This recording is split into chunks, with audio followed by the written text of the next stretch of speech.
Mesdames et messieurs les ministres et secrétaires d'État, messieurs les premiers ministres, monsieur le président du Conseil économique, social et environnemental,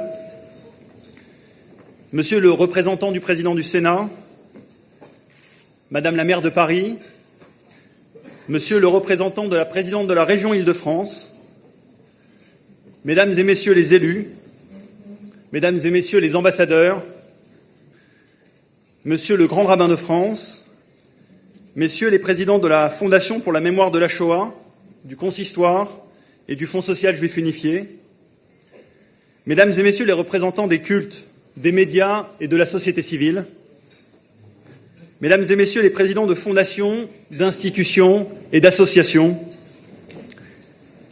messieurs les anciens présidents du CRIF, et en particulier cher Francis Khalifa, à qui j'ai eu le plaisir de succéder,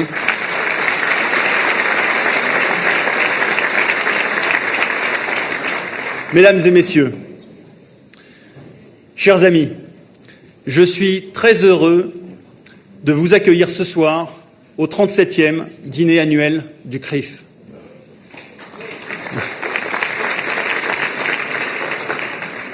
Un dîner du CRIF. Encore, à quoi ça sert? Mais pourquoi faire? Que ne dit-on pas de ce dîner? Influence, connivence, manigance, parfois même complot.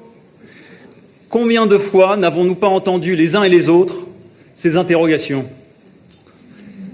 Le dîner du CRIF, c'est une rencontre publique.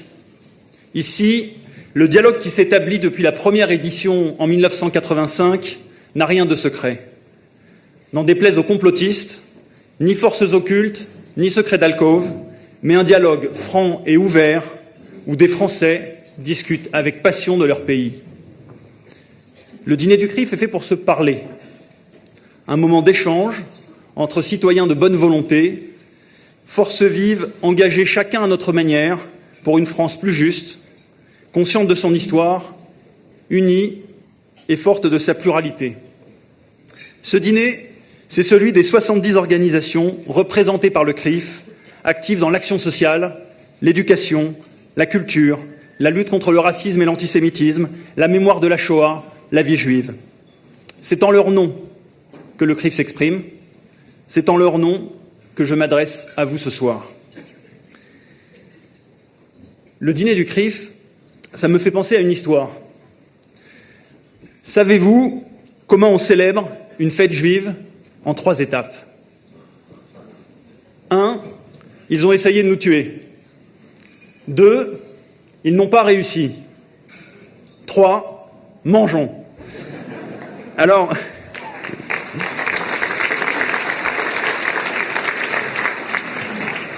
permettez-moi pour commencer ce soir de saluer la force et la vitalité de la démocratie, de la France et du judaïsme français. Nos démocraties sont fortes lorsqu'elles sont solidaires et acceptent de se défendre. Il y a 1 an, dans cette même salle, nous redoutions que l'Ukraine ne tombe en quelques jours. Aujourd'hui, la guerre est loin d'être terminée, mais l'écroulement annoncé n'a pas eu lieu. Alors on connaît les éléments de langage des dictateurs et populistes en tout genre. La démocratie est un aveu de faiblesse, l'état de droit une contrainte inutile, le débat public une perte de temps. Écoutons Lévinas qui nous disait « La liberté consiste à savoir que la liberté est en péril ». Nous avons sous nos yeux la démonstration éclatante que l'union et la détermination des démocraties surpasseront toujours la force apparente des régimes autoritaires. Je connais les débats légitimes autour du traitement de la mémoire de la Shoah en Ukraine. Il s'agira bien sûr d'en discuter la paix revenue.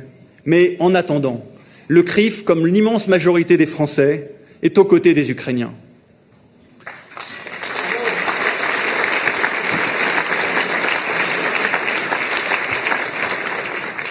Célébrons aussi la force de la République lorsqu'elle assume d'être elle-même, universaliste, laïque, fraternelle. La République incarne l'esprit de résistance et le refus du fatalisme. Certains la trouvent désuète ou dépassée. Je pense au contraire que la République reste éminemment moderne. Elle n'est pas désarmée. Elle a son dôme de fer, l'état de droit. Au cours des derniers mois, plusieurs groupes d'extrême droite, islamistes ou d'extrême gauche ont été dissous par le ministère de l'Intérieur. À mes yeux, ces dissolutions, comme les expulsions d'imams radicaux affiliés aux frères musulmans, relèvent, disons-le clairement, de la légitime défense républicaine.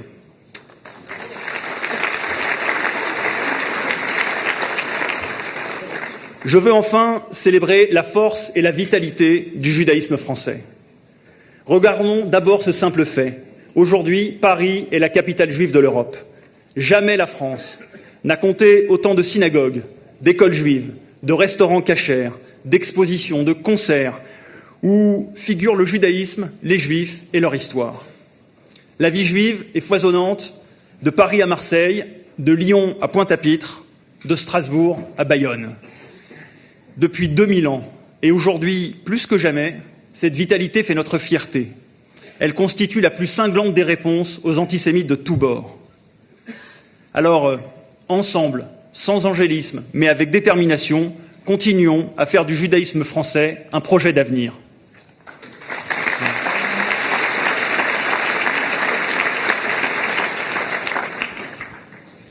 Mesdames et messieurs, nous sommes aujourd'hui le 13 février. Il y a précisément 17 ans, Ilan Halimi était assassiné. Je fais partie de la génération d'Ilan. C'est elle qui a grandi dans la France des années 80 et 90, où l'on croyait l'antisémitisme en voie de disparition. Cette génération qui a pris comme un coup de poing au visage sa résurgence violente au début des années 2000.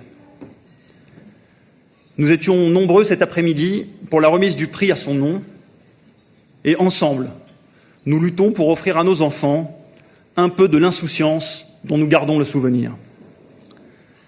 Que son nom et celui de toutes les victimes de l'antisémitisme nous accompagnent. Je veux également saluer la présence à nos côtés aujourd'hui d'Anna Knoll et de Samuel Sandler.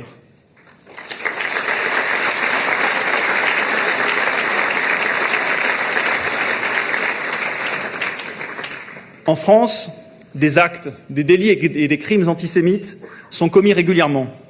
Certains sont comptabilisés, certains sont médiatisés, d'autres ne le sont pas. En 2022, le ministère de l'Intérieur a recensé 436 actes antisémites. 436 de trop. Madame la Première ministre, vous avez présenté il y a quelques jours le plan de lutte contre le racisme et l'antisémitisme. J'ai entendu ce jour-là, dans vos propos, puis lors de la rencontre que nous avons eue, combien pour vous ces fléaux trahissent la promesse républicaine.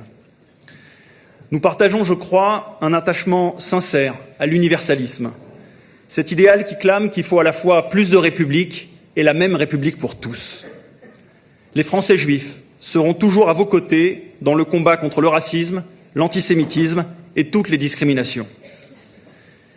Mais l'universalisme n'empêche pas de voir les particularités des haines qui visent les Français. Je me réjouis que la violence contre les tziganes et les gens du voyage soit spécifiquement évoquée dans le plan. C'est l'histoire d'une stigmatisation et de persécutions qui sont séculaires en Europe. Face au racisme et à l'antisémitisme, nous n'avons pas seulement une obligation de moyens, mais bien une obligation de résultats. La haine des Juifs, elle aussi, a ses particularités. Les actes antisémites, par exemple, ne se concentrent pas sur des dégradations de biens ou de bâtiments, mais consistent majoritairement en des menaces ou des attaques envers les individus. Si les Juifs font moins l'objet de discrimination, ils courent davantage de risques d'agression. Pour moins de 1% de la population, ils concentrent en 2022 61% des agressions physiques à caractère antireligieux dans notre pays. L'antisémitisme prend aussi de nouveaux visages. Transporté dans les valises idéologiques de l'islamisme, il frappe des esprits vulnérables. Niché dans les discours complotistes, il cultive les préjugés séculaires. Maquillé en haine d'Israël, il soulage les consciences de ceux qui n'osent afficher directement leur animosité envers les Juifs. Dissimulé dans le négationnisme, ou le plus souvent le relativisme historique, il s'attaque à la mémoire de la Shoah. Cultivé par les partisans de la France aux Français, il prospère malgré leurs faux semblants. Le grand Charles Péguy, dont nous venons de célébrer les 150 ans de la naissance, faisait ce constat. Vous les accablez sans cesse de reproches contradictoires. Au fond, ce que vous voudriez, c'est qu'ils n'existent pas. Mais qui l'antisémitisme menace-t-il vraiment? Qui peut croire sincèrement que cela ne menace que les Juifs? Car si l'antisémitisme commence avec les Juifs, il ne s'arrête jamais aux Juifs. C'est un sismographe de notre démocratie, comme peuvent l'être aussi la condition des femmes ou l'homophobie. Jean-Paul Sartre disait « Pas un Français ne sera en sécurité tant qu'un Juif, en France et dans le monde entier, pourra craindre pour sa vie. » Madame la Première ministre, quand nous plaidons contre l'antisémitisme, nous plaidons pour la France.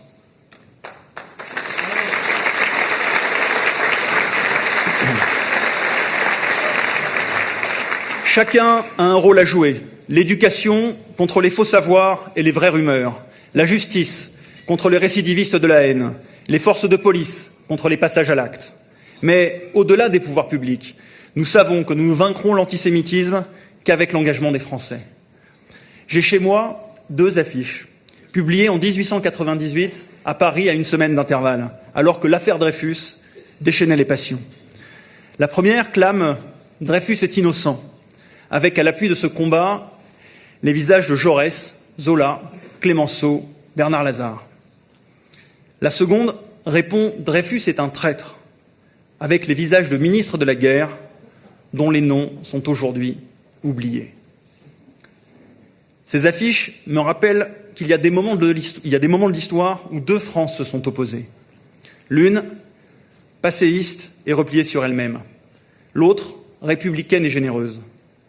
Heureusement, la seconde l'emporte le plus souvent. Mais les 2 ont existé et existent encore. Les forces des Lumières contre celles de l'obscurité. Aujourd'hui, comme hier, le CRIF mènera le combat pour que sur tous les fronts, la lumière soit victorieuse.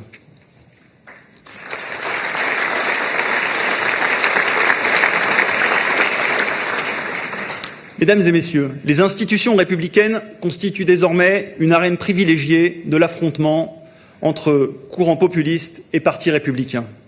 Cette ligne de fracture traverse à la fois la gauche et la droite, car la République n'est ni de gauche ni de droite. Son histoire et ses valeurs sont transpartisanes. Mais le populisme, lui aussi, échappe à toute assignation à résidence politique.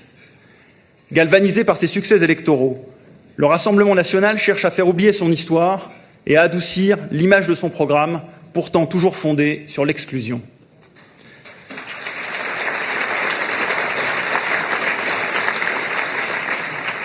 Ces élus à l'Assemblée nationale jouent aux petits députés modèles, mais ne peuvent empêcher leur vraie nature de se révéler au gré de sorties incontrôlées. Chasser le naturel, il revient au galop. De son côté, la France insoumise, elle, promet le grand soir tous les matins à ses sympathisants et vise le leadership à gauche.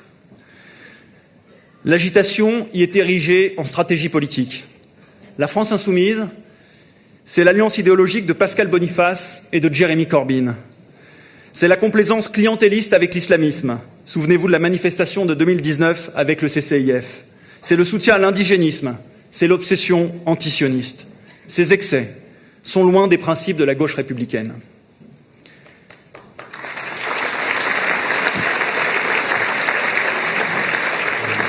Alors, je ne confonds pas ces 2 partis, mais consciemment ou non, ils se font la courte échelle. Face au populisme, les partis républicains ne doivent tolérer aucune compromission. Je le dis ici à nos amis du Parti socialiste. Il ne m'appartient pas de déterminer si l'alliance électorale avec LFI au sein de la NUPES est une bonne carte électorale pour le PS. Mais je suis convaincu que c'est mauvais pour la République. Là où nous avons besoin de clarté, la NUPES met du flou en faisant de marqueurs républicains traditionnels, comme le rejet du populisme ou la lucidité face à tous les antisémitismes, des objets de négociation politique comme les autres.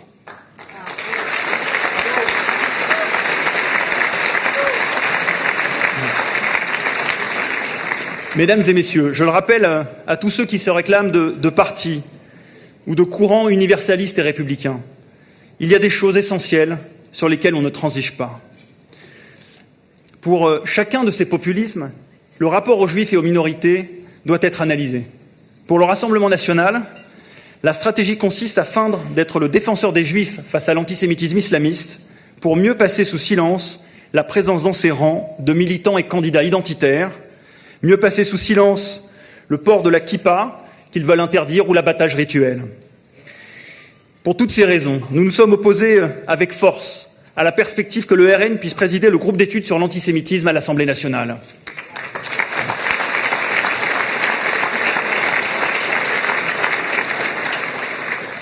De l'autre côté de l'échiquier politique, l'engagement de façade de LFI sur les questions d'antisémitisme ou de mémoire de la Shoah n'a qu'un objectif: contrebalancer l'antisionisme et l'hostilité affichée au seul État juif.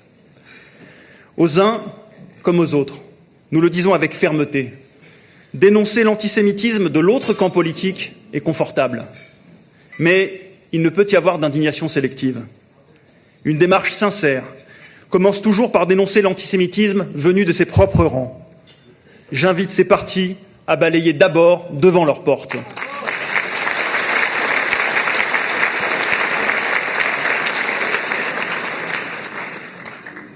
Chers amis, le 19 mars 2012, à Toulouse, le 9 janvier 2015, à l'Hypercacher, les tueurs de Juifs justifièrent leurs crimes en prétendant venger les enfants palestiniens. Quand certains, dans le débat sur la nature antisémite de l'antisionisme, se perdent en arguties, il m'arrive de leur rappeler simplement ces faits. Car c'est un fait. Une part significative des menaces et des attaques contre les citoyens juifs en France est motivée par la haine d'Israël. Entendons-nous bien, ces expressions n'ont rien à voir avec la défense de la cause palestinienne lorsqu'elle accepte l'existence d'un État juif. Mais ceux qui la dévoient pour justifier leur antisémitisme ne sont pas motivés par le soutien aux Palestiniens, mais mus d'abord par la haine des Juifs.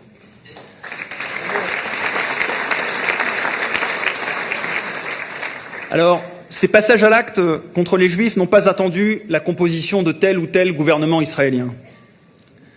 Observateur attentif des débats qui traversent Israël, le CRIF salue la vitalité démocratique de la société israélienne. Nous sommes convaincus, malgré les inquiétudes, qu'Israël saura, comme toujours, trouver son point d'équilibre dans le respect des valeurs juives et démocratiques du pays, en fidélité aux principes qui ont toujours prévalu depuis 1948.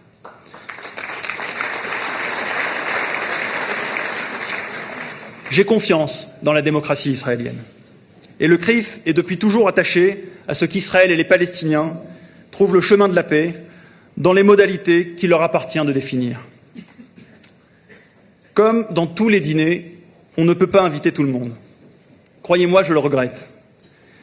Parmi ceux que nous ne pouvons pas inviter, il y a ces députés à la gauche de la gauche qui ont jugé bon, comme premier acte parlementaire, de faire une proposition de résolution assimilant Israël à un État d'apartheid. Il y a aussi ceux qui, à Lyon et ailleurs, veulent ériger Salah Hamouri en icône française de la cause palestinienne. Salah Hamouri, un ancien membre du FPLP, organisation reconnue comme terroriste par l'Union européenne. Alors qu'à l'Assemblée nationale comme à Lyon, le bon sens et une large mobilisation aient eu raison de ces initiatives est rassurant. Mais que ces dérives aient pu germer dans l'esprit d'élus de la nation est révoltant. La vérité, c'est qu'il faut dire qu'Israël est le seul État au monde dont certains se permettent de remettre en cause le droit à l'existence. Le seul qu'un autre pays, en l'occurrence l'Iran, désormais au seuil de l'arme nucléaire, menace ouvertement de détruire. Le seul à ce point ostracisé dans le concert des nations. L'un des seuls aussi à être si souvent la cible du terrorisme. Le terrorisme reste le premier obstacle à la paix. Et je veux ce soir avoir une pensée pour les victimes des derniers attentats, et en particulier Asher, 8 ans, et Yaakov, 6 ans, assassinés vendredi.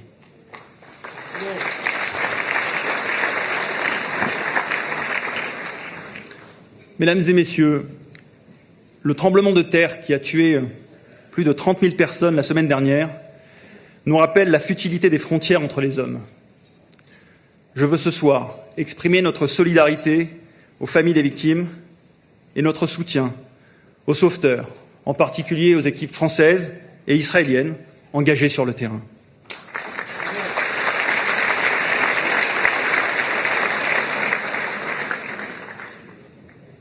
Le monde change vite.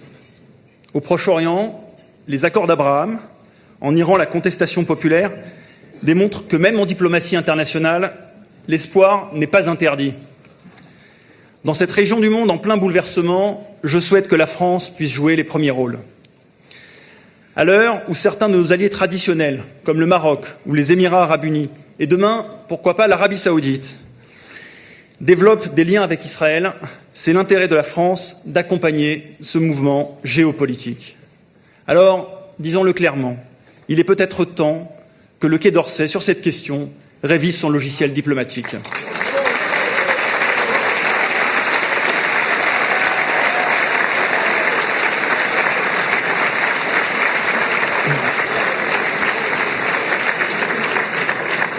L'an dernier, dans son discours au dîner du CRIF, le président de la République Emmanuel Macron désignait Jérusalem comme capitale éternelle du peuple juif. Il traduisait ainsi l'attachement indéfectible des Juifs à Jérusalem où qu'ils vivent. Nous saluons cette déclaration, comme nous saluons le rôle joué par la France pour permettre l'accord entre Israël et le Liban sur leurs frontières maritimes.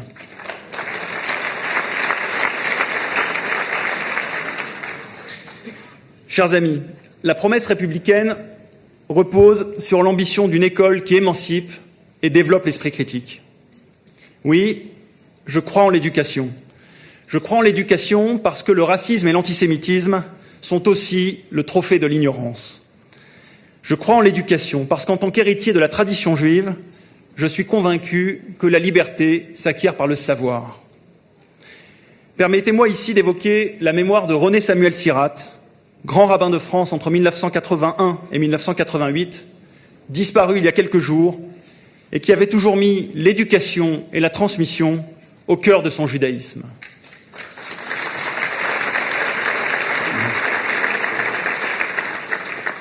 Madame la Première ministre, vous nous trouverez toujours à vos côtés pour défendre l'école face à la culture des réseaux sociaux, aux revendications identitaires, aux atteintes à la laïcité, aux entraves au programme.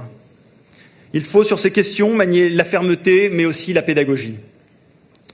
L'école doit redevenir un sanctuaire contre la haine qu'elle a longtemps été.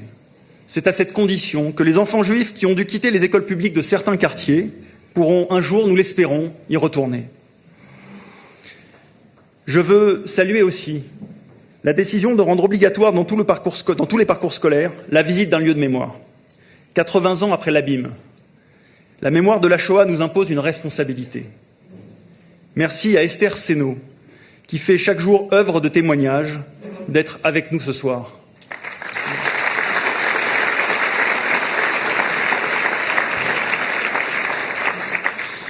Permettez-moi enfin de partager avec vous une réflexion.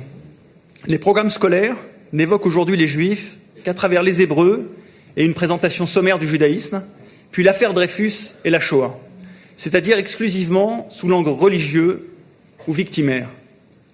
Le fait juif, bien heureusement, ne se réduit pas à cela. Pourquoi ne pas évoquer, par exemple, la présence juive médiévale, l'importance de la contribution des Juifs à la vie républicaine au XIXe siècle, mais aussi la vie juive d'aujourd'hui. La connaissance du fait juif comme fait culturel positif désamorcerait, j'en suis certain, bien des préjugés et bien des représentations.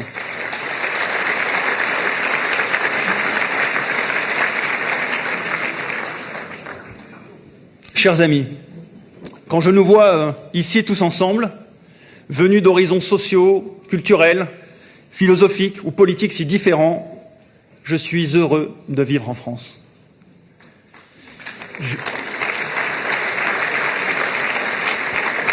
Je vois que je ne suis pas le seul. J'aime la vocation universelle de la France, où nos voix se mêlent en une harmonieuse symphonie. La France, la première, a accordé aux Juifs l'émancipation. Depuis ce 27 septembre 1791, et malgré l'affaire Dreyfus et Vichy, les Juifs tissent au quotidien les liens de la fraternité dans la société française. Cette fraternité, C'est l'amitié solaire qui lie Albert Cohen et Marcel Pagnol depuis leur entrée au lycée à Marseille en 1905. Ce sont les poèmes d'Alfred de Musset pour Rachel, la comédienne qu'il admirait tant. C'est le village gaulois résistant à l'envahisseur d'Astérix et Obélix, né de la complicité entre René Goscinny et Albert Uderzo. La fraternité, c'est le dialogue durable et exigeant entre deux immenses philosophes, Emmanuel Lévinas et Maurice Blanchot. C'est la longue et belle amitié spirituelle et artistique entre Marc Chagall et André Malraux. La fraternité, c'est Hélène Lazareff, qui, réfugiée à New York, relit le manuscrit du Petit Prince de son ami Antoine de Saint-Exupéry. C'est au même moment Albert Camus et André Chouraki qui, loin de leur Algérie natale, se retrouvent en août 1942 sur le plateau du Chambon-sur-Lignon. C'est la rencontre décisive entre François Mauriac et Elie Wiesel qui permettra de publier La Nuit, précoce et indispensable témoignage de la Shoah. La fraternité, c'est l'amitié sans faille qui unit Charles Péguy et Bernard Lazare quand ils s'engagent pour Dreyfus et pour la République. C'est le dialogue des mémoires et la solidarité des éprouvés d'André et Simone Schwarzbach de Paris à la Guadeloupe. Ce sont toutes les rencontres, grandes ou petites, célèbres ou anonymes, nos rencontres qui nous donnent de l'espoir pour demain et font aujourd'hui, comme hier, la force de la France. Vive la République, vive la France. Je vous remercie.